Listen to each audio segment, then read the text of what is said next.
শুধু আজকের জন্য 28শে মে। আমরা যেমন বুঝি, আমরা নিজেদের জীবনটা খতিয়ে দেখলাম আর জানলাম আমরা সত্যি কীরকম মানুষ। সত্যিকারের হাম্বেল বা নম্র হওয়ার অর্থ হল নিজেকে মেনে নেওয়া এবং সেই অনুযায়ী জীবনযাপনের চেষ্টা করা। বেসিক টেক্সট, পৃষ্ঠা নাম্বার 35।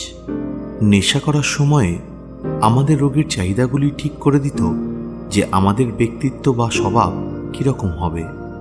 নেশার জিনিস জোগাড় করার জন্য আমরা যে কোনো রূপ ধরে যে কোনো কাজ করতে পারতাম।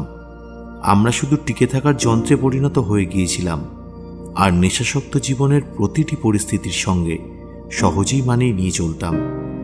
যখন আমরা রিকভারি যাত্রা শুরু করলাম তখন নতুন অন্যরকম জীবন শুরু হলো। কোন ধরনের পরিস্থিতিতে কীরকম ব্যবহার করা উচিত আমরা অনেকেই তা জানতাম না। অনেকে জানতাম না কিভাবে কথা বলতে হয়, কি পোশাক আশাক পরা উচিত বা জনতার মধ্যে কীরকম আচরণ করা উচিত।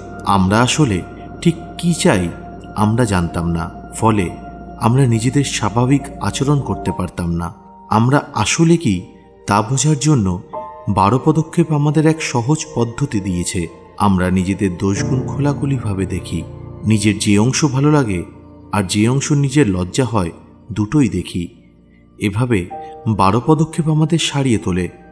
আমরা বুঝতে শুরু করি যে আমরা সাধারণ একজন মানুষ। উচ্চতর শক্তি বলে যাকে বুঝি তিনি আমাদেরকে নিজেদের মতো করে বাঁচবার জন্য জন্ম দিয়েছেন।